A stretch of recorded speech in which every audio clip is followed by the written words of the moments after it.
right, we are now live for the AMA session for July. I'm going to take a look real quick at the sound settings, make sure that we've got enough. Let's turn it up a little bit. So I see there's already a lot of questions waiting for me, and I'm going to jump into them right away. So the first one is start with Cicero's on fate, and I'm not quite sure what that's doing there, but yeah, that's a great work. Maybe that came out of some sort of conversation people are having with each other. Let me actually do something with do a pop-out chat. Let's see if we have everything. That is, in fact, the first one, so kind of an interesting thing to say to start with. Let's look at the next one. Mason asks, you've spoken before about the place of philosophers such as Derrida not occupying much space in the history of philosophy in the future. What place do you see Alistair McIntyre occupying in history? And that is a good question. I would say that, I don't know that McIntyre is going to be considered to be as important as, say, Aristotle or Descartes or, Hegel, but I think he's going to certainly remain up there, closely connected with people. He's one of the things that's cool about McIntyre, and you can say this about other thinkers like Heidegger or Hannah Arendt or Hegel, is that they're engaging with other thinkers, and we see through their eyes what is in these other people's thoughts, and what we might have missed. So I think that's quite important. But then McIntyre has also a lot of really interesting contributions to make of his own. I certainly is going to play a major role in my thought.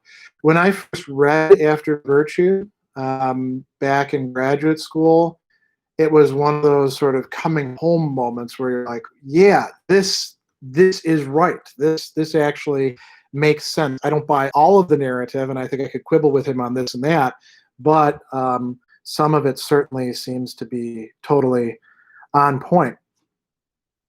That was from Mason. So Dhruv asks, I jumped into Heidegger without Hegel and Kant, and we'll tackle them after Heidegger, for whom I have a lot of interest right now. What's your advice or cautions for this route? You're jumping in Heidegger just cold without any real background in philosophy. That's problematic, but Hegel and Kant aren't the most important, or only thinkers to consider when it comes to Heidegger. Aristotle would be just as important. Plato would be just as important. Heidegger did quite a few lectures on both and brings them up quite a bit. It's good to know about Descartes and not just caricatures of Descartes in order to understand what Heidegger is reacting against. But, I think you can, and this applies really across the board in philosophy. People could ask this, well, if I'm going to read Augustine, I haven't read Cicero yet. And Augustine references Cicero quite a bit. Well, is that okay? Yeah, because what you do is you read some and then you bounce back. I don't think you should think of your reading Kant as like you need to read all of what Kant says. Start with the prolegomena and the groundwork, and then come back to Heidegger, and then go from Heidegger back and maybe read the first critique, and that'll take you a while, right? And then come back to Heidegger. So that's what I would say is probably a good way to go about it. Don says, as someone who is very productive, what advice would you give to people who struggle in that area, especially someone who has new responsibilities such as elder care, child care, etc.? So I would say I look more productive than I actually am. There's a lot of things that I set my hands to that I don't get done when I want to.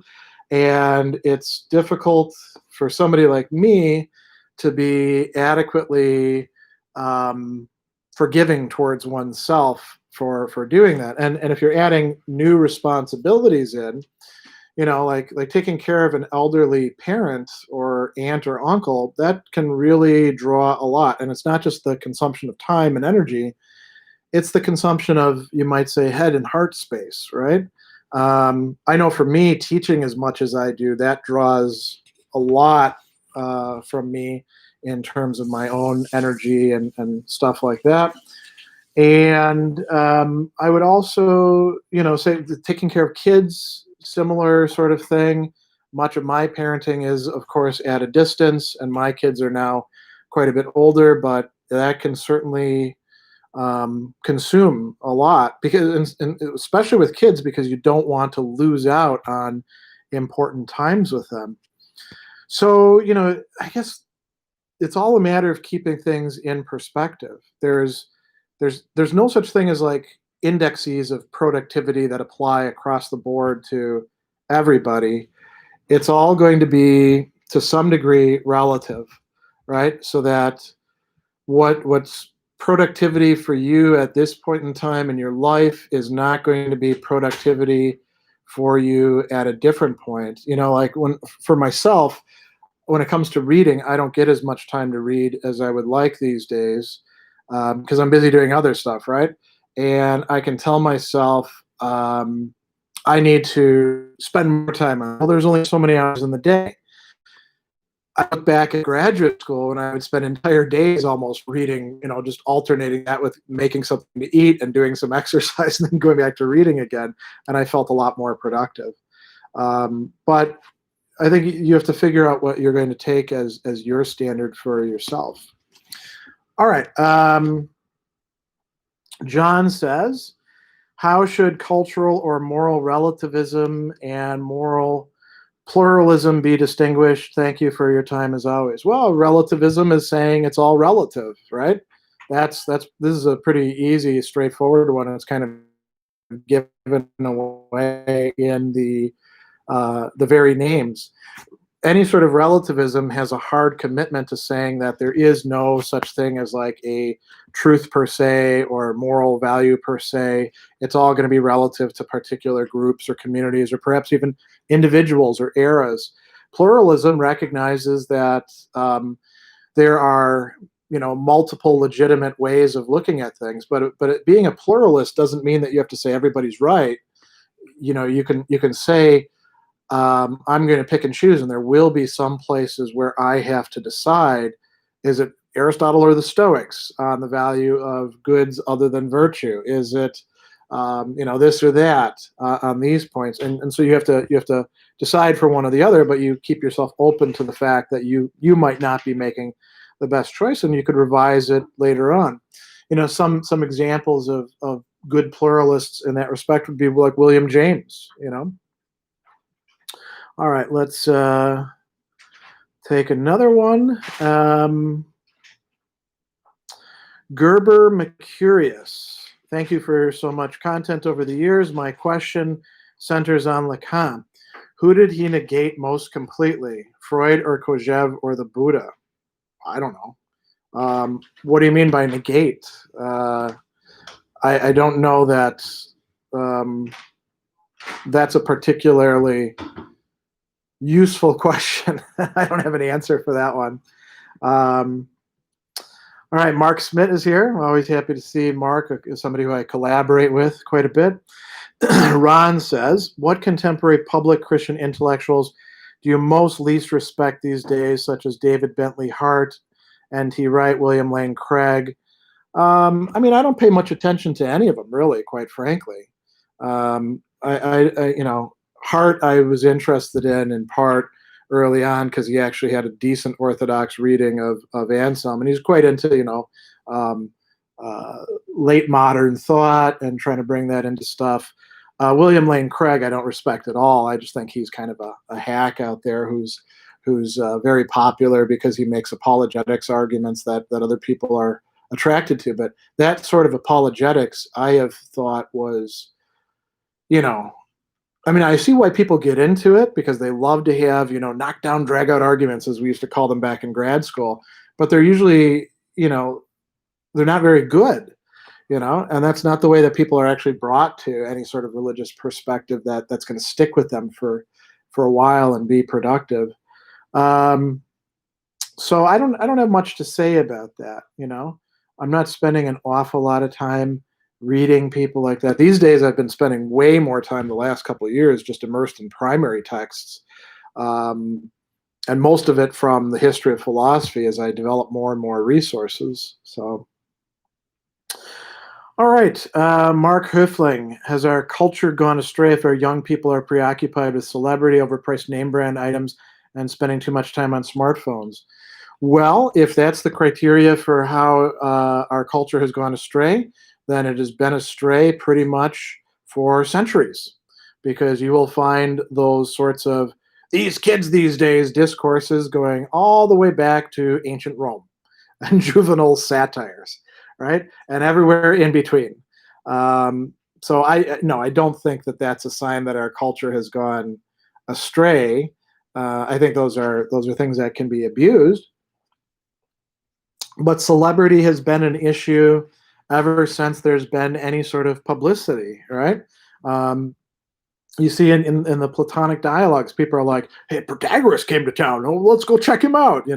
There's already a kind of celebrity involved in that. It gets much more as we have mass media, but and interconnected devices like the internet and mobile devices. But it's not something radically new. I mean, people were complaining about this back when I was in college in the 90s. And, TV was going to destroy my generation. And perhaps it had already destroyed the generation before mine, the baby boomers. So I don't think those are more like symptoms rather than causes of whatever culture has gone astray. And the other thing I'll say is our culture has always gone astray. There's never been a wonderful time when everything made sense. That was always, when you look at that, look backwards at that, there's always this nostalgia, but it's always bullshit, because things were never as great. Or if they were great for one person, it was usually at the expense of all sorts of other people as well. All right, William Zen, any advice on how to study psychoanalysis? Well, I would suppose that it would make sense to start by reading some Freud, you know, and you don't have to like read everything in his corpus, but there are some really important works that it would probably be good to get your hands on. Get like a Freud reader or something like that, and then you'd start to read other people in the psychoanalytic movement, which would include Jung, but also lots of other of Freud's um, students and analysans and people like that. And then, you would continue further on into more contemporary stuff. Psychoanalysis is still an evolving discipline. It doesn't have the cultural dominance that it used to have in the past, but it's still out there and people are still engaging in it. The biggest obstacle to engaging in psychoanalysis, it turns out primarily to be cost, because if you want to do analysis, you got to go in like every week at least, and oftentimes they don't take insurance and they'll charge anywhere up to like $450 a session. So it's become something more for rich people than for anybody else. It's not like it was in the 50s, where if you said psychotherapy, people automatically thought about psychoanalysis, but it's still there. Mark asks how I'm doing today. I'm doing pretty good. I shot some Hume videos this morning, continuing on with what I was doing before, stuff for my classes. Got this event, and then I've got my philosophy chat for Patreon supporters coming up a little bit later today. And of course, on River West Radio, we've got episode 17 of the Wisdom of Life show airing at 4 p.m. Central. That's easy enough to Google River West Radio. It'll come up, and you can find the listen live thing. So it's a pretty good day so far. I think I'm probably going to take a walk later on around Milwaukee and take some more pictures, and I'll probably go down by the river, and I might actually walk along the Hank Aaron Trail, which is quite beautiful. So, what else? We've got some good soup that my wife made just last night that we had for dinner, and I'm going to have that for lunch once I get off of here. Um, my cat is sleeping just about 6 feet from me on her pile of dog beds, and we had some good news about her. We took her into the vet earlier this week, and anytime you go to the vet with an old cat, it might be, well, she's going to die tomorrow, but no, she's actually doing pretty good for a 17-year-old who's going to turn 18 before too long. So things are going pretty good. Hope that all of you are having a good day. Bruce is here as well, another one of my long-term interlocutors. I'm glad to see him here as well. All right, let's take another question. Joseph asks, do I think that hedonism and asceticism can be reconciled? And he's saying, Stoic and Epicurean thought. It depends on what you mean by reconciled. If you mean like brought into some system where you've got elements of both, yeah, sure. I mean, they already do have some things in common.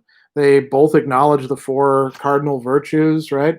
They just understand them quite differently. Place to go for that, by the way, would be Cicero's On the Ends, books 1, 2, 3, and 4.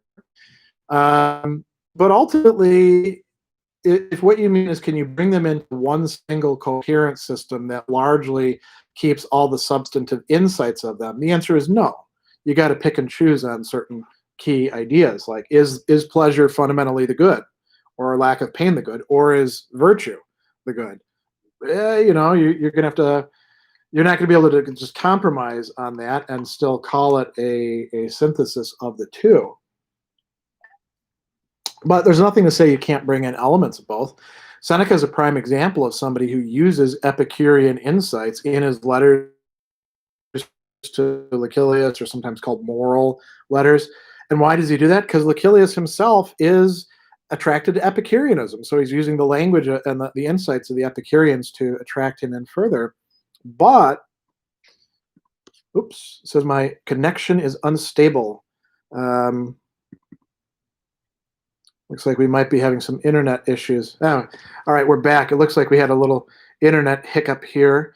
Nothing we can do about that, by the way. People always complain, oh, I can't hear this or that. Well, it's the vast world of the interconnected cables. All right, so back to Epicureans and Stoics.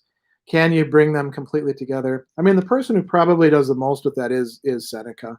So I would take a look at what he has to say. Spencer, what would you say is the most significant difference between the Stoic and Aristotelian conceptions of the good life? Well, it's very simple.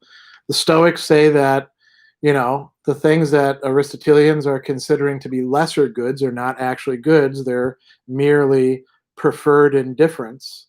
And the Aristotelians are saying, no, they're goods. And that would include bodily health, some degree of wealth, certain relationships and stuff like that.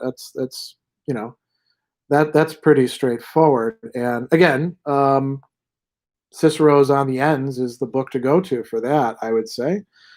Epictetus does have a few things to say about Aristotelians, calling them basically just just sort of better off Epicureans. But I don't think most Stoics saw it that way. All right. Valdrim asks, thoughts on Dolbach's political philosophy. I haven't read Dolbach since grad school. I don't remember much about him, so there's nothing really to say about that. Zen Thomas, what is your favorite play of William Shakespeare? That is an interesting question. It's been a while since I've watched a Shakespeare play or read. I used to read quite a few of his plays because my dad left behind the complete works of William Shakespeare in his library, and I took it with me everywhere that I went, and I really did enjoy it quite a bit. I don't know, favorite play. I'm going to go by thinking about film adaptations. I remember here in Milwaukee watching Hamlet at the Oriental Theater with my mom. A very long performance. It had an intermission and everything, and it was so well done, so well staged. It was quite a gorgeous production. And it's a good play. There's a lot really going on in there, so maybe that's my favorite. But I don't have a lot of favorites of things these days. Um, all right, let's see. Jacob says, "What about Christian public intellectuals like Cornel West and Chris Hedges? They seem very helpful in our political context." When I think about Cornel West, I don't think about a Christian intellectual. I think about an intellectual who might happen to be Christian, but I don't think that a lot of his thought is coming out of being Christian. Um, so I think you want to make a distinction there. And I mean, West is useful. I'm not. He used to be. He was one of the people like Richard Rorty when I was in graduate school. Everyone was like, "Oh, this guy is so amazing," and they quickly lost their shine for me. They have some good insights. I don't think that they're amazing like people say, and I think they often have a lot of missteps. Um, I mean, if we want to say that just being Christian and taking Christianity seriously in some respects makes a person a public intellectual, Alistair McIntyre is one, right? And he's taken quite a few stands. Um, so yeah, I don't really have that much more to say about that. Tice Monk says loves the AMAs. I enjoy them too. Do I have any thoughts on the open letter to Harper Magazine and the whole debate about that? I do indeed have some, and I'm only going to give you a thumbnail sketch because tomorrow, and I haven't posted the event yet, but I will be soon, we are going to have our political theory and practice discussion, and it's going to be centered on the notion of free speech, which is a very complicated notion. Anybody who's got simplistic ideas about it is not going to be happy with what I have to say. And the letter about cancel culture, again, another complicated matter as well. People don't always mean exactly the same thing when they talk about cancel. And cancel culture goes way back, by the way. I remember, I was thinking about this today, when I was so I think I'd finished graduate school, and I was teaching in my first job in the prison, and there was something about Hillary Clinton being criticized for something she'd said 20 years before. So this would have been in the early 2000s, and her ideas on things had evolved. And I'm no fan of Clinton, by the way. I actually I actually didn't like either one of them. But I thought that what was done was unfair, which is to go back 20 years and say, you said this at this point, therefore you have the same mentality about it in the present.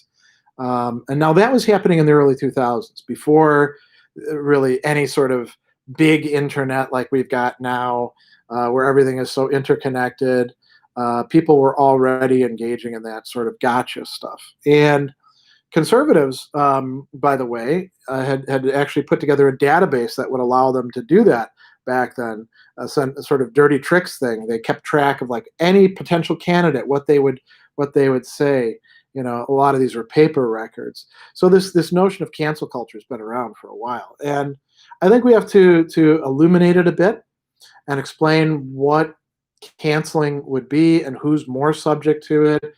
And myself, I'm a big believer in consistency. So if you're on the right and you're going to criticize people on the left for their cancel culture, you better be policing your own, or you're full of crap and you're just a partisan. And the same thing goes for the left. If you're not calling out your own for engaging in things that you think are wrong, that the right is doing, you're full of crap and you lose any legitimacy. And if we had something like a big hook that could pull you off the stage, the way they used to do in vaudeville shows, that would be really cool. That would be a form of canceling, wouldn't it? So I'll have more to say about that tomorrow, I think. I didn't say much about free speech, but I'll have plenty to say about that tomorrow. All right. Isaac asks, where do you recommend someone should start with the works of Nietzsche? That's a good question. I do think that reading The Birth of Tragedy is a good place to start. It was his first book. He later criticized it, but there's still a lot in it that brings up some, classic Nietzschean themes, and I think it's quite an excellent work by itself. So I would actually start there. Some of his early essays would be worth, checking out as well. If you like systematic stuff, then The Genealogy of Morals is a place you want to go. Beyond Good and Evil is also quite important. Um, I'm not one of those people who thinks that the will to power is like the key to Nietzsche's thought. I actually, when I'm teaching Nietzsche, I'm usually teaching Birth of Tragedy, Thus Spoke Zarathustra, Genealogy of Morals, Beyond Good and Evil, and I think that you get enough good Nietzsche stuff in there to bring it up. Sassy's coming here to visit. Here we go. There's my little girl. See her? 17 years old. She's only 6 3/4 pounds now because she's lost so much weight. She topped out, I think, around 11 pounds or so when she was in much better shape. But for 17 years old, going up and down the stairs, which for us would be like climbing a small hill every day, pretty good. She's also got a great appetite, although she doesn't keep the weight on. Sort of like what I was like when I was a kid. All right, SV, any suggestions on philosophy books for beginners? I actually wrote an entire blog piece about that, which you can find in my Medium. Just go and look for 10 philosophy books, beginners, Sadler. Google that, and it'll come right up. Aaron says, I'm currently studying the phenomenology of spirit. I'm not from a philosophy background. Are there any techniques that you could share that you used when you first began to dive into dense works such as the phenomenology? I don't have any techniques because generally the way that I learn things doesn't map on too well to how other people learn things. And, I'll say this. It's okay not to grasp everything as you're reading through dense works, and it's okay to proceed on, without fully understanding what you've gone through and to go back and reread later. It's fine to read a book and to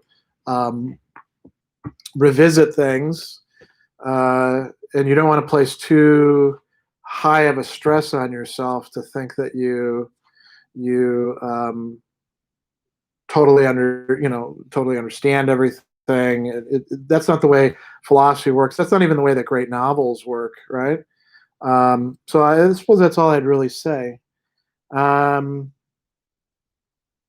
Mark says, you ever consider discussing any African sci-fi writers in the worlds of speculative fiction if you haven't already seen the whole series yet? Nnedi Okorafor. No, I don't know any African sci-fi or fantasy or horror or weird authors, but I'd be happy to expand my purview to them. Maybe you have some good recommendations for me, which we'll, when we have our talks, you will bring that up. But no, my reading is actually pretty narrow. I mean, I started the worlds of speculative fiction in part to give me an opportunity to revisit authors who I had read in my childhood or teens or 20s and had really enjoyed, and I wanted to go back and revisit. And in most cases, they turned out to be pretty good. Like reading Frank Herbert's Dune or, Ursula K. Le Guin's Hainish novels. There were a few cases where I was like, nah, this didn't actually stand up, like Michael Moorcock's Cornelius Chronicles, which I just loved when I was a teenager and in college. I mean, some of my memories are of like sitting in a hot house without air conditioning on our couch after having biked a whole lot, reading the Cornelius Chronicles, eating peaches or apricots, and listening to Van Halen in the background and thinking, this is amazing stuff, right? And when I read through them again, I was not quite as impressed. But then, I started taking recommendations from other people, and I came across quite a few excellent authors that way. So I'd be happy to hear about others as well. What I'm going to do for this year is going to be mostly like authors that I've already got some sort of background in. So like, we're doing Cordwainer Smith, and we're going to do Miller's A Canticle for Leibowitz. We're going to do the stuff that we didn't get to with R. Scott Bakker on the Second Apocalypse series. But for next year, it could be quite good to do that. All right. Aishwara says, Stoicism says, don't worry about things you can't control. One can't control injustice meted out by others. What does one do in that situation? Not saying or doing anything makes me complicit. So that's a total misunderstanding of Stoicism. You're talking about the dichotomy of control, which doesn't say don't worry. It says first make the distinction properly, and then withdraw your desire and aversion from that, right? And Stoicism also, that's only one principle of Stoicism. Stoicism is an interconnected system of things. The virtues, also important in Stoicism, right? What's one of the virtues? Justice.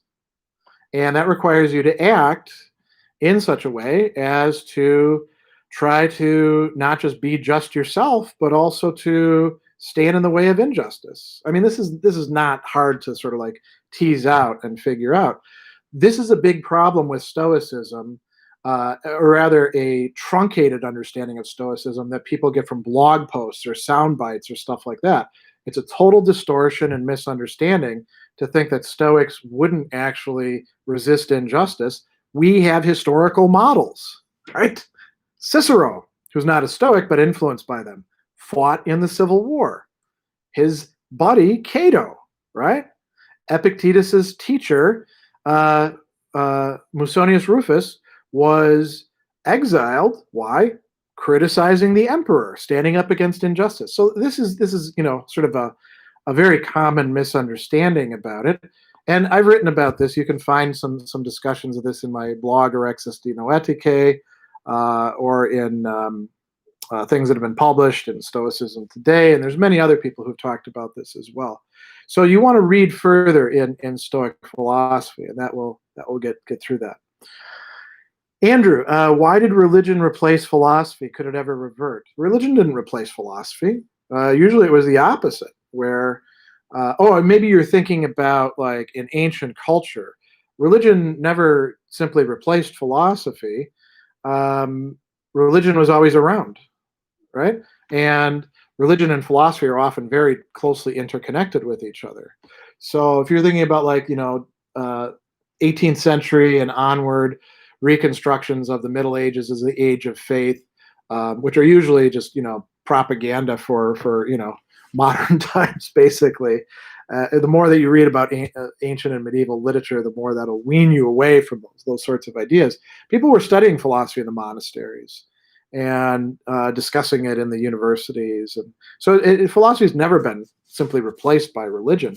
As a matter of fact, what we see in modern times is, for many people, philosophy replacing religion as providing us with some sort of life guidance, right? We have a large proportion of nuns, and that's why there's a growing interest in things like Stoicism or Neo-Aristotelianism or, contemporary Epicureanism. So, Reed 52, why do you think virtue ethics are not as popular as deontological ethics in the average person's ethical reasoning? I wouldn't say that that's actually the case. First of all, there is no average person. There's plenty of average persons, and it really depends on what kind of society you're looking at or what culture you have in mind. And virtue ethics and deontological ethics are not little, systems that are floating out there with their axioms or stuff like that. They're always embodied. This is something that McIntyre's, been very good about stressing over and over and over again.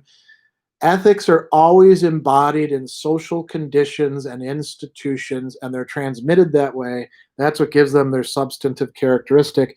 And what you're probably, thinking of as virtue ethics and deontological approaches often blur into each other. Prime example of somebody who we classify as a deontologist in the history of ethics, but who's actually got a lot of virtue ethics stuff involved there as well, is the guy who wrote his dissertation on Kant and then, translated Aristotle, W.D. Ross. So it's not so simple as that. When we get to real systems of morality, they usually involve quite a bit. And virtue ethics, one reason why it's so appealing is because there are some kind of base level notions like that of character traits and building up habits and judging a person not just according to the action but according to like sort of the overall character structure, motivational structure, that is something that you can get people to buy into. But both of them require that we not, I mean, deontology can be parsed in a lot of different ways. It can just be, well, there's rules and you got to follow them. Or it could be, there's a principle of human dignity and we ought to respect that, and it parses out like this. So I think we got to be really careful in using those sorts of terms. Autodidact. Any tips on how to read the Confessions by Augustine? Yes. One thing right off the bat, if you're not into flowery religious language, just ignore all the prayers and stuff like that. Or look at it almost like a anthropologist would, thinking about a foreign tribe and what their ideas are. And that will help you out quite a bit, because there's an awful lot of, oh my Lord, and all that kind of stuff. Now, if that appeals to you, okay, get into that.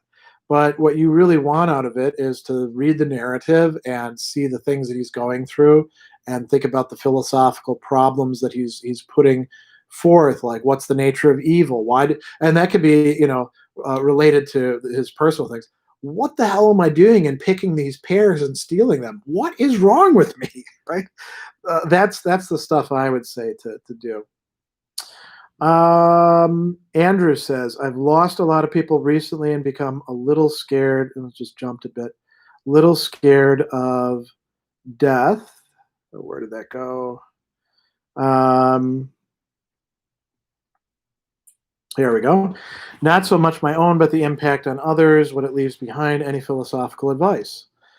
Yeah, I mean, this is one of those areas where, being connected with other people does make us, it sort of extends our vulnerability out into the world. And on this, I don't really, I like I've said before, I'm an eclectic or pluralist. I'm not, a lot of people know me from Stoicism today, so they assume that I'm, endorsing Stoicism on every single thing. I don't actually buy the Stoic line on this. I think that there's something about being connected with others. I can follow Epictetus's advice that when I kiss my wife or child, remind myself that they're mortal and I won't be as upset when they die. And he's not quite so cold as that, because he's saying those who you are, feeling affection to, philostorgein in Greek. It's already assumed that there's affection there. We can, to some degree, and we probably should, minimize the irrational vulnerability that living in a world in which people die. Again, this cat right here, she is going to die, and she's going to die either tomorrow or next week or next month or next year, or maybe she'll live to 25 and then she'll go, but she's going to go. She's trying to go right now. She's not really happy about being on camera. She's content to be in my arms most of the time. And I love this cat, but I can extend her life, as we have already, by giving her really great treatment and love and wonderful food, and she's got a special diet, all that sort of thing. And we can make her time as enjoyable as it can be. She gets catnip every day. She gets lots and lots of attention. But ultimately, everybody dies. And everybody that is either going to die before you or after you or at the same time as you, because the human mortality rate is 100%. So, what can you do about that? I would say, realize that to begin with, realizing this is a philosophical problem is partly helpful. Realizing that there is no complete solution to it is another important aspect of it. And then thinking about, how do you want to use the time that you do have with others? It can help put things into perspective for you. I think that's about all I have to say on that. Although that's probably worth doing like a whole session about sometime. TM, is there a practical application for self-study philosophy without a degree? Yeah, I mean, unscrewing up your life, right? That's a very practical application. A lot of people are using philosophical things from, Plato and Aristotle, through the Stoics, to Christian thought, to existentialism, to make their lives a little bit less full of contradictions and conflicts. And you could also apply it to your relations to others. Studying philosophy tends to make you better at understanding the assumptions that you're making, realizing when you're about to make a dumb mistake, doing after action reports for the dumb mistakes that you've made, putting things in proper priority, making distinctions when they're needed. There's all sorts of very practical applications for studying philosophy, right? Spencer asks, here's an interesting question. Which moral philosopher do you find to be the most therapeutic, if that's the right word, or at least beneficial from a mental health perspective? Well, for me, because I think that has to be answered personally, right? I would probably say it is indeed Epictetus. Although Aristotle provides so much of a framework for me, that's useful. Aristotle and later Aristotelians. There's other people who've played a big role in my sort of thinking out my own life and how it's screwed up and what to do about it. Blaise Pascal has played a really important role. Max Scheler, Maurice Blondel, Gabriel Marcel, they're quite important for me. But I think it's going to vary from person to person. And sometimes, this is a bit of a side note, but this is worth reflecting on. So, William James, I'm going to fix my hair. William James makes this point about temperament and philosophers, and he says that a lot of who we gravitate to is a matter of things that are, we can call it temperament, we can call it our passional and volitional nature, as he does in the Will to Believe. And there aren't super great, convince everybody rational reasons for that, but we don't have to have those. And I think a lot of times people doing philosophy feel like if their solution can't convince everybody else, or if it can't be the one size fits all for everybody, that it's no good. But a lot of philosophizing and incorporating philosophy into your life, a lot of doing philosophy as a way of life, is figuring out who actually you can have as useful interlocutors. All right, Jake, what's my thoughts on Richard Rorty? Again, like Cornel West, interesting person. They were really talked up so much when I was in graduate school that when I did go to read their stuff, I was like, yeah, this is good, but not great. Not somebody who I want to center my studies around. Some interesting insights. I like that Rorty is pretty straightforward about his commitments, so I think that's kind of a good trait. But I don't think he's going to be an important philosopher for the future. Then again, I could be wrong, right? Michael Ray, do I think America is on the verge of another revolution? Will it be socialist, fascist, or something else?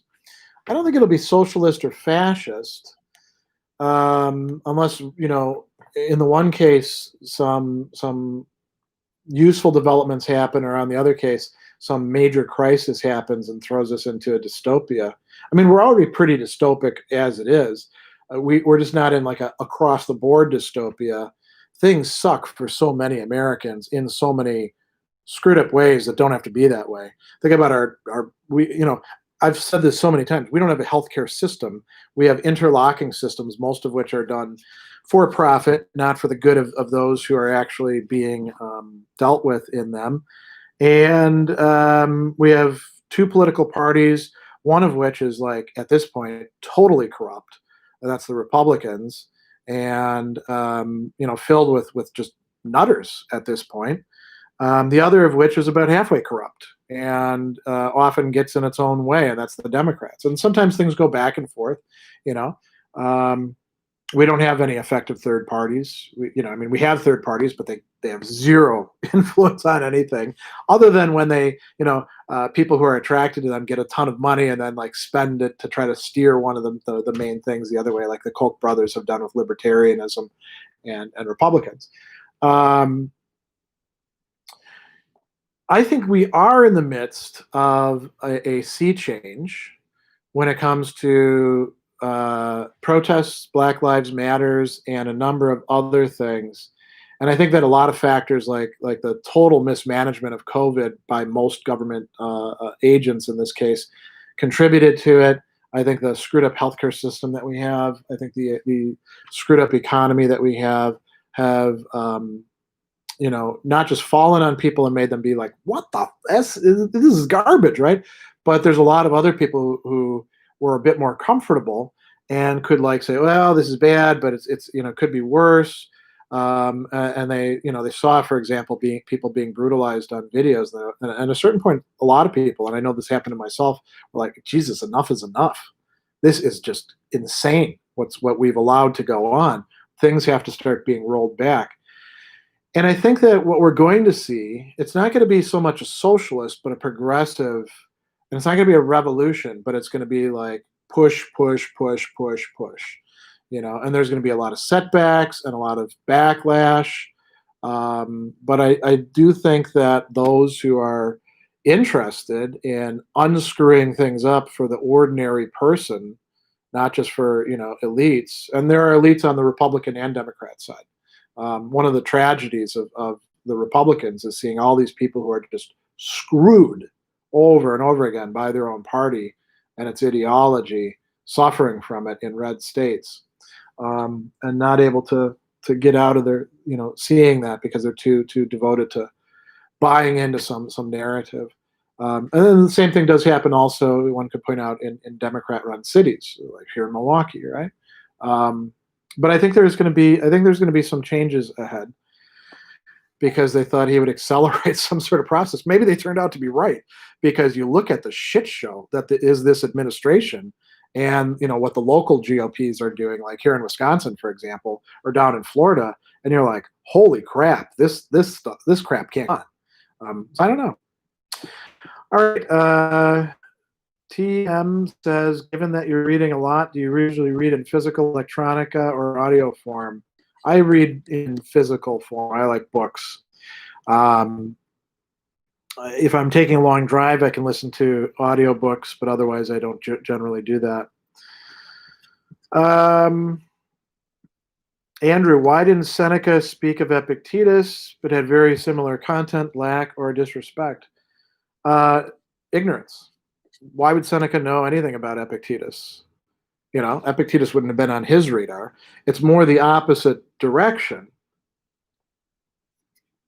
Seneca was an advisor to Nero. Epictetus's owner was Nero's secretary. So Seneca and Epaphroditus would have known each other. But that doesn't mean that Epictetus would have known Seneca personally, or that Seneca would have noticed anything about Epictetus. It is interesting that Seneca also doesn't reference, say, Musonius Rufus, who was quite important in that time as well. All right. RT asks, if a philosopher is immoral, does it reduce the credibility of their philosophical works concerning morality? Yeah. I think there's actually, if you think about the sexual abuse scandals with somebody like Thomas Poga, I don't know that Poga's philosophy is really that good anyway. It's more like, well, analytic people loved him and thought he made some good points, and he turned out to be a complete degenerate. But yeah, if you find out that somebody is not practicing what they preach, I think that makes a huge impact on people. It creates what we call scandal, right? A stumbling block. Scandal. That's what scandal actually means, right? So yeah, I think that's safe to say. Reed James asks if I've read The Cave in Light by Herman. I have not. If you want me to read it, then it could be good to send me a copy. And I only read physical copies. I don't read PDFs. For a long time, this is a separate topic. I used to have people like, talk about Nick Land, and I'd be like, haven't read Fang Numina. You want to send me a copy? And then finally somebody did, and they sent me a PDF, and I was like, buddy, I don't want a PDF. If you're gonna, if you want me to like talk about something, just put a friggin' book in my hand, and I'll do it. All right, Ben, thank you for your lectures. What are your thoughts on the famous Japanese swordsman Miyamoto Musashi and his life philosophies? I haven't read any of that stuff since I was a kid interested in martial arts back in my teens. So the Book of Five Rings, I don't know. I don't even really remember anything from it. Antigea, are you a fan of any of Dennis Johnson's books? I don't know Dennis Johnson. The only Dennis Johnson that I actually do remember was a guy who I taught in prison. He was a nice guy too, by the way. Very, very thoughtful. Reed 52. Have you ever watched Andrei Rublev? What do you think of its religious themes? I have not. I have not watched that particular Tarkovsky movie. The only thing I think I've actually watched by him is The Stalker, which I thought was amazing. So maybe I'd be inclined to watch it, but I probably should watch a lot more movies and watch a lot more good ones. Kevin, thoughts on the so-called metaphysical versus non-metaphysical interpretations of Hegel? I've read that some scholars see Hegel as close to Kant, while others see him as deeply metaphysical. Kant is metaphysical. Kant just is a metaphysician who's criticizing metaphysics, but he has a metaphysics. I mean, the groundwork for the metaphysics of morals, right? There is a metaphysics of morals. I don't actually know what's being referred to as metaphysical versus non-metaphysical interpretations of Hegel. I don't read a lot of secondary literature these days. Frankly, it's enough for me to like just keep digging into the primary texts, and I want to get my Hegel more or less straight. So I'm not a great commentator on that. Stuart, are you a fan of Aldous Huxley's work? Have you read much of his? I actually did one of the Worlds of Speculative Fiction series on his works. Not a real fan of Huxley, because I'm not a big believer in like opening up your mind through drugs or stuff like that. I like the people who criticized him, many of whom are religious people who are practicing meditation, think that you can't effectively use drugs as a shortcut for things.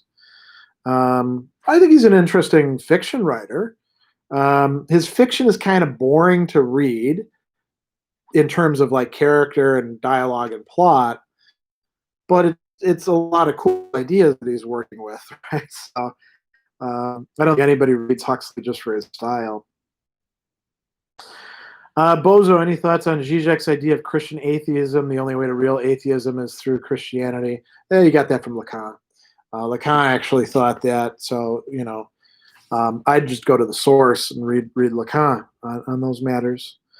Michael Ray, baby boomers destroyed themselves. I don't know that that's the case. There's still a lot of them around, and they still control a lot of things. And they certainly, if they destroyed themselves, they certainly did more damage to my generation, to Generation Y and Generation Z than they did to themselves, I would say. And they also, allowed a lot of stuff to happen on their watch that previous generations managed to screw up as well. All right, Andre Russian. Nice, simple question. What is reality? The stuff that is and the stuff that stays there, whether we like it or not, is often one of the ways that it's discussed. All right, Daniel Stanton, are you familiar with or have you engaged with the Philosophy for Children movement? Yeah, I've known some people that are involved in like Plato, which is an organization for it. I don't really do it that much. As a matter of fact, I could say I hardly do it at all, right? People sometimes do use my videos for it, but I don't do a lot of engagement of people who are non-adults, younger than college age. I think it's a perfectly legitimate thing to do. By the way, some of my videos are used as resources in like the Portuguese national curriculum and things like that, where they actually teach philosophy. But I don't do a lot of that. Bruce says hello. I'm glad to see Bruce here. And let's see what we got next. Andrew, I think Stoic virtues have been radically underplayed in society. How do we bring them to the forefront? I mean, by bringing them to the forefront, by talking about them more than just the dichotomy of control. That's a pretty straightforward one. I mean, you could also talk about practicing the virtues, and then when people say, "Why are you doing this good thing?" you'd say, "Well, I'm a Stoic, and temperance is a virtue, or courage is a virtue, or justice is a virtue." All right, Alexander McKee, what is some of your favorite media? Is there any fiction in particular you would hold as ideologically or philosophically profound? Lots of it. I mean, that's why I started the Worlds of Speculative Fiction series, because there's all these great philosophical themes. The one that I'm going to talk about this month, Cordwainer Smith, really interesting guy. And his instrumentality of mankind narrative world is full of like some really profound reflections on human existence and where we're going as a species and what drives us and inequality and what makes us human. Philip K. Dick, another great example. Ursula K. Le Guin, and we could go on and on and on. Somebody else who I particularly like is Fyodor Dostoevsky, right? A lot of the people that fit into the classic existentialist spectrum, Kafka, Rilke, they're really good. De Beauvoir. All right, Isaac Johnson. Any books I would recommend for an introduction to the philosophy of music? That I can't say much about. It's not really an area of mine, although I have an interest in how they come together. But there is like a field, philosophy of music, and I don't really know that much about that field per se. So,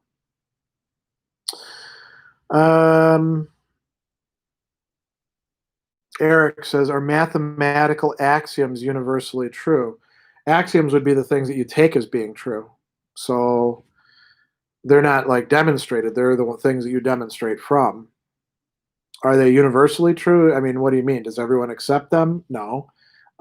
Is there something to them? Probably so. Yeah.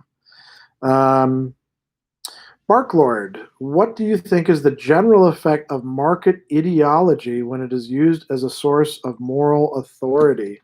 Well, that's a good one. So yeah, there's a lot of people, especially here in the United States, where we're really enamored of like free market solutions that never turn out to be free market, by the way. It's always some crony capitalism where somebody who knows the person in charge gets their firm to be hired. The idea of like we're going to have an open free market, it's almost always an illusion. And it's always a cover-up for some bullshit that somebody's about to pull. And there are some things that should not be turned into market commodities. And there are some other things that should not be made simply permeable through deregulation to finance capital. The idea that hospital groups are actually owned by firms that specialize in portfolios, terrible idea. We should have so many levels of separation. We should have so many things that are not merely subject to the market. Sandel is a really good book about this, by the way, and I don't remember the exact title, but it's like it's about what shouldn't be just subject to the marketplace, and it tends to pervade all sorts of other areas as well. So I remember when I was in religious studies, doing a lot of work in that field as well as in philosophy. A lot of the contemporary literature would talk about denominations and their market share. And there were all these pastors and other people who were like, we need to bring people into our church. Let's figure out a marketing campaign for that. And you'd be like, wow, this is really getting, this is really getting away from what your institution is supposed to be about. After a certain point, it gets more marketing than actual whatever else you're doing. And there's other institutions that simply should not be turned over to the market as well, and that are thoroughly permeated, like our prison system. You know, we shouldn't have private prisons. We also shouldn't be, if we're going to make prisoners work in usually substandard conditions, we should probably pay them more than 25 cents an hour. And OSHA should be in there. You know, there's so many things like that, I would say, where we've really made mistakes. All right. Looks like it skipped up a bit, so I gotta scroll. There we go.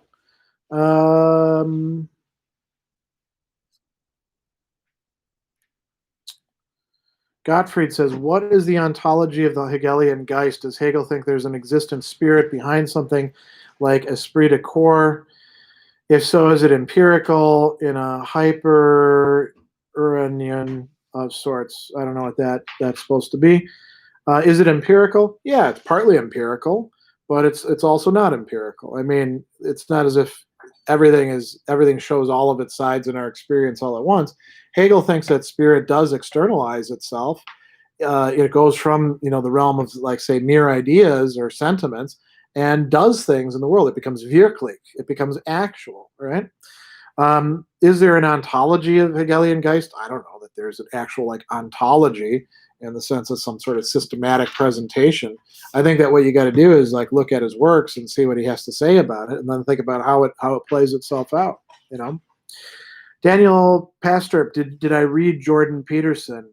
I read enough of Maps of Meaning to say, wow, this is pretty, wild stuff, and it was very funny to see him attacking postmodernism later on, because that's a pretty postmodern book.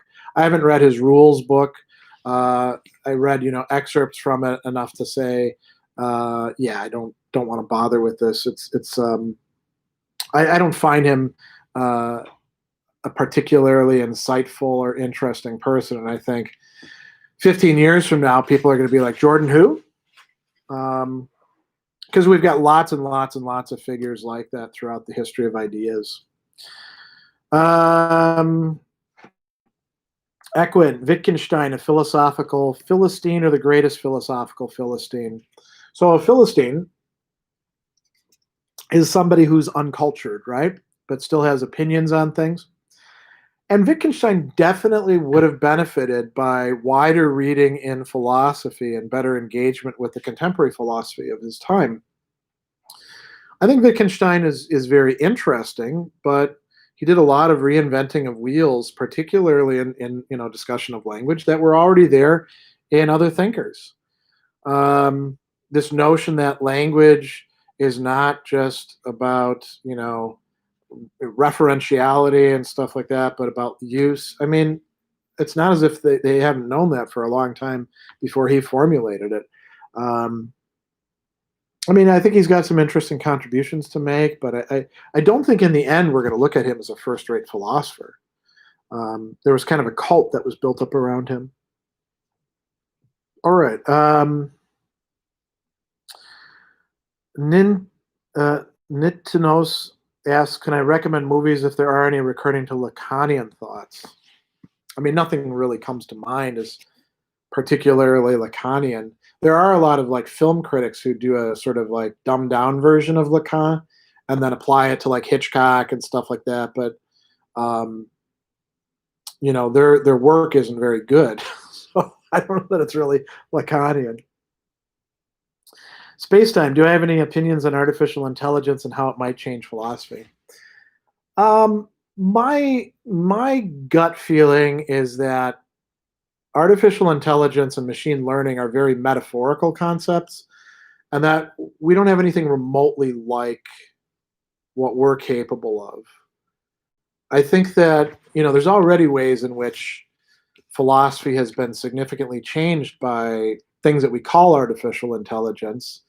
Think about how search engines work and what gets boosted up to the top in recommended articles or something, like in Google Scholar or academia.edu or stuff like that. That's involving a kind of low grade AI, right?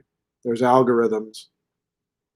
I don't think I mean, I could be wrong about this. I don't see AI as able to engage in high-level philosophical discourse, primarily because I don't see them as being able to understand what's being discussed.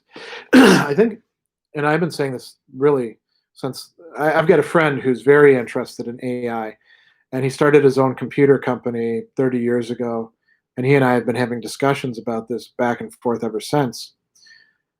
I view AI less as something that exists on its own and more something that intermediates between humans and other humans, or humans and themselves. And so, I mean, that's something that I think probably I need to say a lot more about that, but I won't do that at this point in time. Butter Gerlin says, can I help break down Levinas's idea of ethics precedes existence? It's been a while since I've read Levinas, and that sounds like sort of a parody of Sartre's, existence precedes essence. I'll say this, for Levinas, ethics is first philosophy. We are in a relation to the other prior to anything else, and we can hide that from ourselves. We can, we can abstract from it and try to reduce it down to a set of rules or something more manageable, but we're always caught in this responsibility to others that we can never fully meet. That is probably what he means by that, I'm guessing. So, all right. Let's see, where were we? Verdadero. There's a question about Socrates. In the Apology, it dismisses Anaxagoras for saying the sun and moon were not gods. Did he try to disguise his atheism to avoid conviction, or was anti-science? So there wasn't a science back then, so that's not being anti-science. He doesn't dismiss Anaxagoras as such. He just says, listen, I'm not Anaxagoras. You're trying to prosecute him. You can find his scrolls for sale over there. I mean, Socrates isn't an atheist. It's pretty clear from reading the other dialogues that he does believe in something, but it's a very different conception of God. Yeah. Buttergerlin has a follow-up. Does that mean empathy and treating the other fairly comes before understanding the self?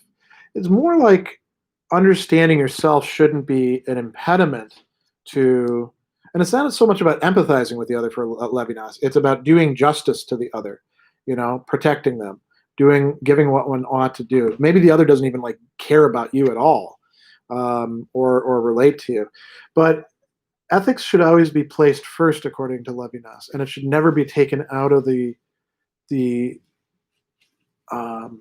picture. So if you're here's a great example of this.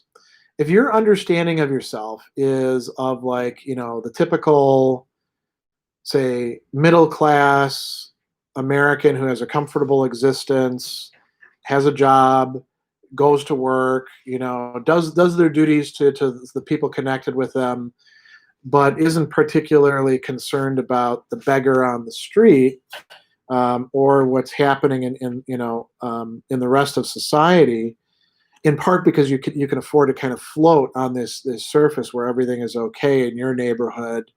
And even though if you walk down the street and you went into people's homes, you'd find people, crying at random intervals, or, abusing each other, things like that. Living that sort of existence is, in Levinas's view, betraying the other. It's betraying what ethics requires of us. And for Levinas, you can never really completely do justice to the other. This is one of the things I find problematic about Levinas, and especially about Levinasians.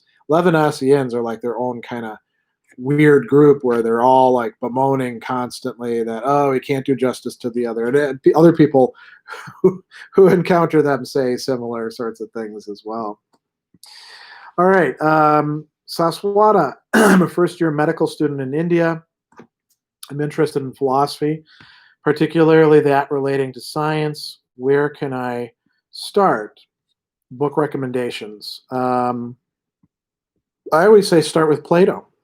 You don't have to become a Platonist, but the dialogues are well worth reading, not because they'll give you an answer to everything, but because they'll open up all sorts of important questions. And Plato is so massively influential on everybody else that he's a really good place to start with.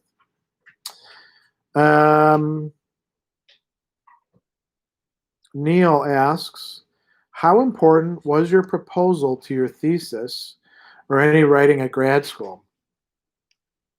So you're talking about like the master's thesis and the PhD dissertation. How important was the proposal? It was pretty important to put a proposal together. It's like one of the steps that you have to go through. And then you have a committee and they give you feedback on that. And they're usually like, well, I like this part. I don't like this part. Fix this, add this. And, interestingly, in my PhD proposal session, we radically revised my project. I came in with the intention of writing a dissertation on Hegel and Maurice Blondel with some Marx and Kierkegaard in the middle part. And I left that room being told I should concentrate totally on Blondel, especially on his untranslated works at the time. So, my proposal wasn't what I actually did. I think for a lot of people, the proposal winds up being pretty close to what they're actually going to do. Most people also pick more manageable projects than I typically took. In retrospect, I should have written on something easy that I could turn into a book and published. Instead, I wrote this very unmanageable mess of things. So, Justice White, is there any thoughts on Husserl? Is there anything you like from him? Yeah, there's some things. I will say a lot of times Husserl is kind of boring to read, but he is useful. When I teach him, I usually have people read his article on phenomenology, the Cartesian Meditations, and then sometimes I'll do the crisis stuff. But I'm not usually teaching the hardcore, let's do these analyses in depth. That said, I actually wrote my master's thesis on Husserl. At that time, at Southern Illinois University, Anthony Steinbach, who was my master's thesis advisor, was translating the passive synthesis manuscripts, and we did an entire class on it. And I liked what I was seeing in those, and so I wrote on that and the constitution of language. Wound up bringing in de Saussure and in effect replicating Derrida's speech and phenomena. As I read it later, I was like, oh crap! Pretty much everything that I did in my master's thesis has been done here better by Derrida. But I mean, Husserl's interesting. Husserl scholars tend to be kind of a small group, and they often are kind of, they're the best way to describe them is kind of nerdy types. They get really into Husserl did this, and they'll usually know some stuff outside of Husserl, but they really, really, really want to talk about Husserl. And there's nothing wrong with that. More power to them. All right, let's see. Andrew, has there ever been a philosopher who was sort of a bumbling mess, not seen as very intellectual, but his works were brilliant? That's a good question. I'm sure there have been quite a few like that. And I mean, I would imagine that some of them would be people who we recognize later on as they were really good, but nobody else recognized it at the time. Do I know anybody like that? I mean, quite a few of the people who I know personally who are philosophers, academic philosophers, and who write brilliant stuff often don't have the best social skills, and you hang out with them at conferences and you're watching them engage with a bartender, and you're like, wow, this person, they're not doing anything bad, but they're certainly not the person that you would have organize a party or something like that, right? So I guess there's some like that, but nobody particularly comes to mind. But that's a very funny question. All right, Balazs, have you heard of Nick Land and accelerationism? Yeah, I talked about that a little bit earlier. People are always telling me about Nick Land, and if somebody wants to send me Fang Numina, I'll read it. But otherwise, I'm happy just with the summaries that I've seen of it. Tice says, "Yeah, a cat. Thanks for the thoughtful answer about cancel." Oh, okay, yeah, I'll be doing that tomorrow. A, how do you go about writing a paper? Research thoroughly before writing and researching at the same time. Outline first. Okay, so that's a good question. And there is no like universal way to do it. For me, a lot of the time, at this point in my career, I am relying on a good bit of like research I've already done in the past, and I'm going to go back to the texts and dig around a bit. But I usually know what it is that I want, and sometimes I'll say, okay, I need to see what other people are saying about this and look at the secondary literature. Sometimes I won't, you know. When I was a graduate student, I used to like I'd write papers in these sessions where I had my computer, I would sit on the floor, I had my computer set up, and it was a big clunky thing, not like these nice laptops that we have now. And back then I was a heavy smoker. So I'd have like packs of cigarettes, or I'd have my own, drum usually, and roll my own cigarettes, and I'd roll up a bunch of cigarettes. And then I'd have my pot of coffee, and I would start around like noon or so, and I'd have all my books and articles, photocopied stuff piled up around me, and I have a general idea of what it was that I was going to do. And I'd have been doing research leading up to that. And then I would do this massive paper writing thing that could last anywhere from, 6 hours to a day. And I would just keep making more coffee, smoking cigarettes, thinking about stuff, writing stuff, rewriting stuff. And at the end of it, I'd have a paper. And then I would crash for a day or two. That is not something I'd recommend. It's not a great way to do things. So, James, Frank Herbert or Isaac Asimov? If I had to pick between the two, hands down, Frank Herbert. Eric Larson, what debt does a deconstructionist like Derrida owe to Heidegger? I guess some, but you could do. I mean, deconstruction hasn't just been done by Derrida.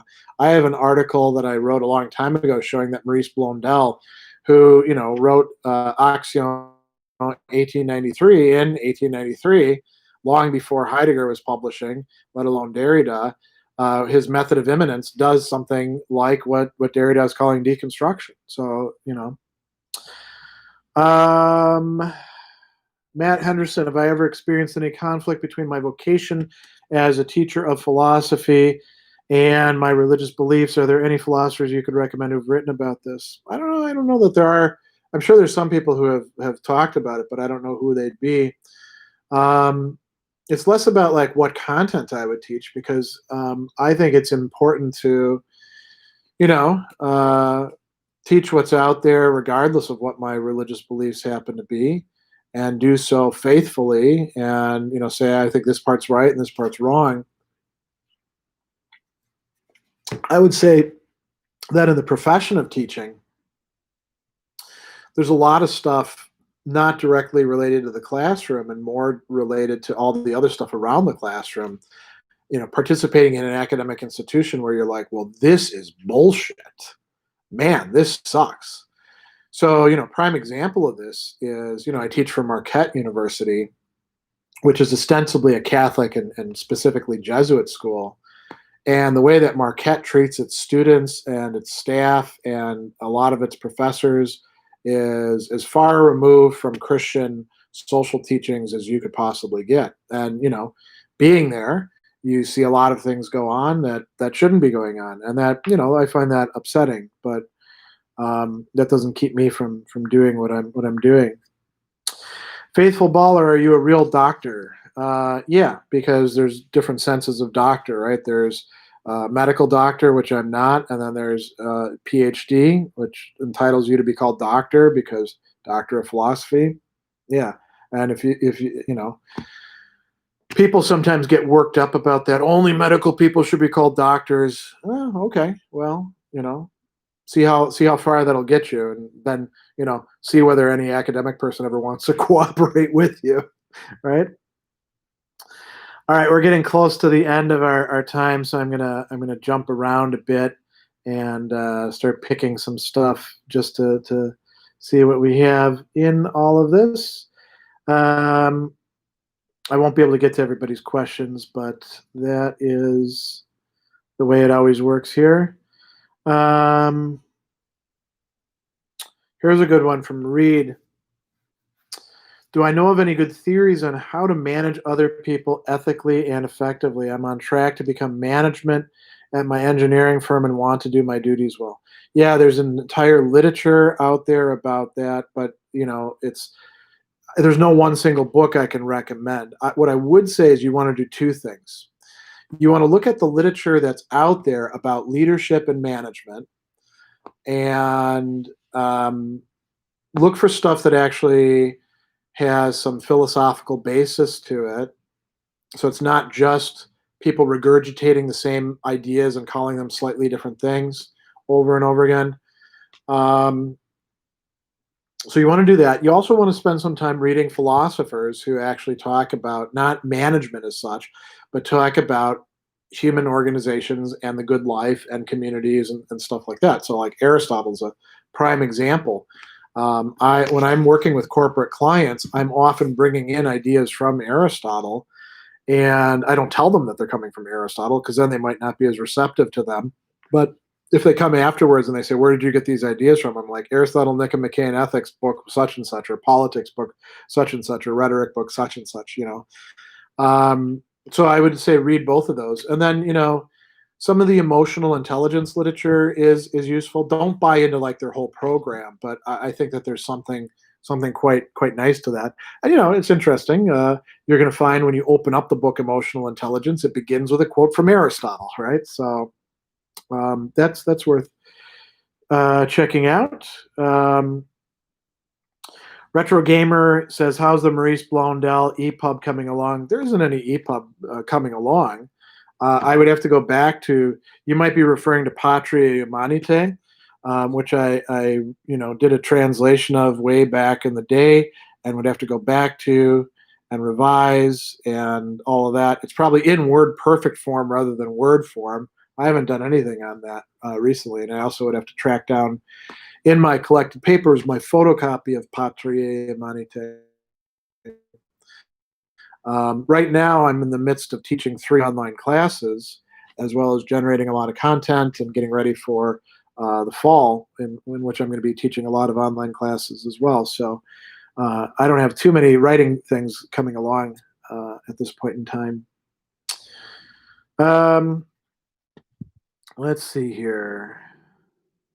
Well, it's my stomach. Can't wait to eat.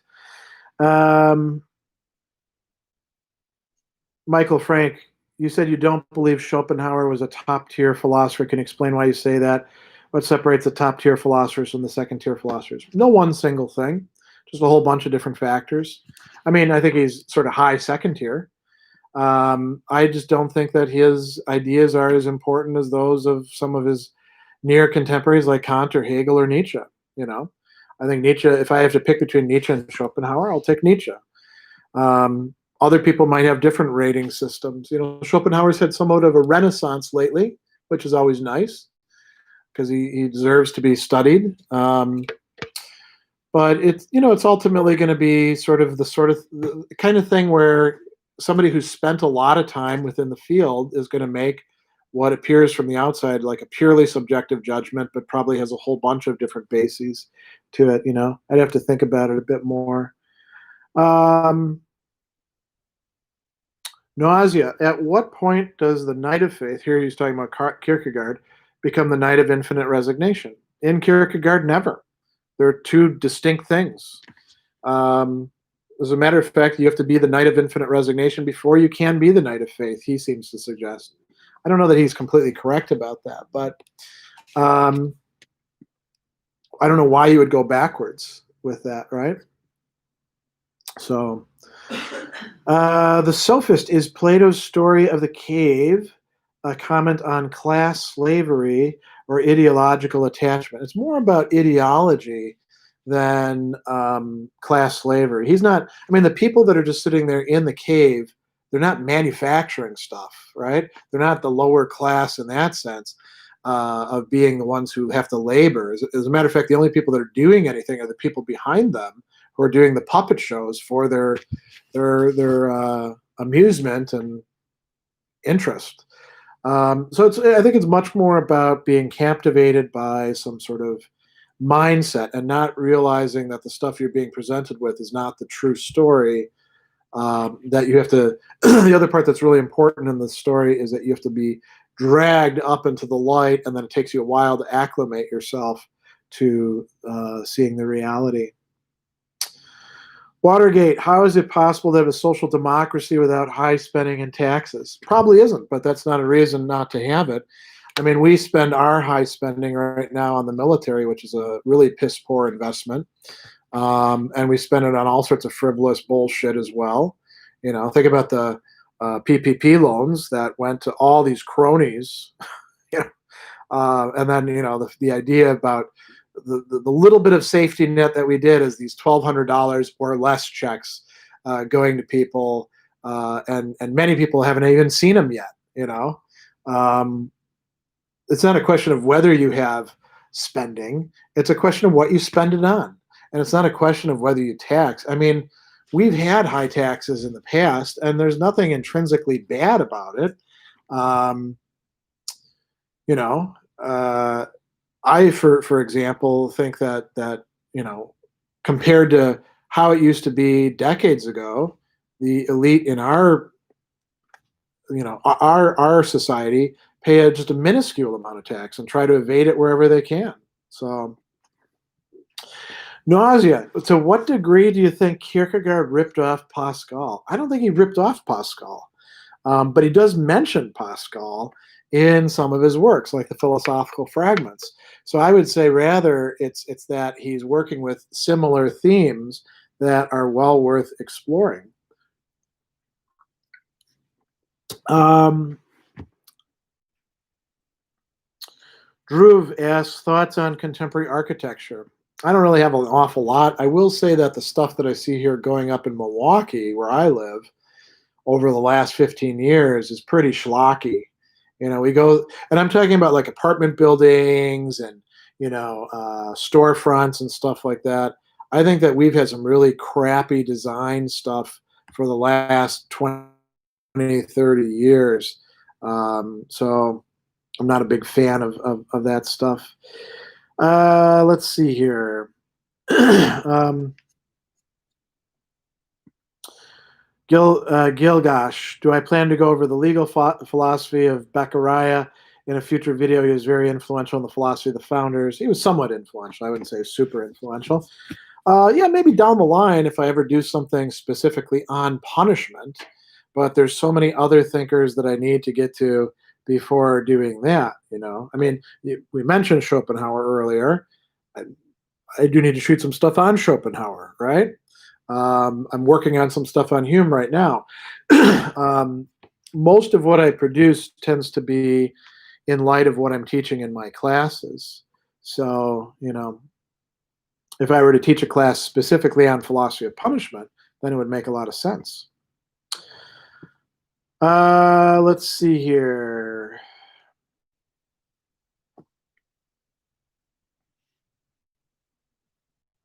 Eric, are you a class reductionist, meaning that all societal struggle is rooted in economic class? I mean, I think you could easily watch the stuff that I've done for, you know, on YouTube for years and years and years and probably answer your own question. But the answer is no. Class is something that really is important, but it's one thing among many other things as well. So let's see. What can I go out on? Because we're at 1 minute before I end, and then I got to eat and then do another thing.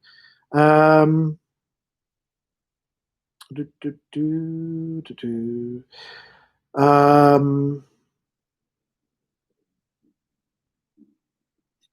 here's a good one. Is free will a reality or a philosophical fantasy, as Sam Harris suggests? I don't know. Do you feel like you have to accept what Sam Harris suggests, or do you have any choice about it yourself? I mean, you're not going to get away from free will. Free will is often dismissed or argued against because somebody will come up with a straw man for what free will and people believing in free will is supposed to be. It's clear we do make some choices. It's also clear too, by the way, that a lot of the, you know, scientific literature about like brain states and all that has been really overblown and is really pseudoscience. Uh, there are some things that, where we come up with rationalizations afterwards, but that doesn't mean that there isn't any part of us freely deciding. I think what we have to do is clarify what we mean by free will. Um, and, I think you're kind of stuck with the idea. If you think you're truly determined, well, then, it must be interesting to have conversations with you about how your decision working process goes. So that's a good thing to end on. I didn't get to everybody's, but I got to most people's questions and comments. And we'll pick this up again, next month. I do have another event coming up tomorrow that I'll be posting about later today once I get some other things off my plate. And yeah, thanks for your questions and comments, and I'm going to end it right here.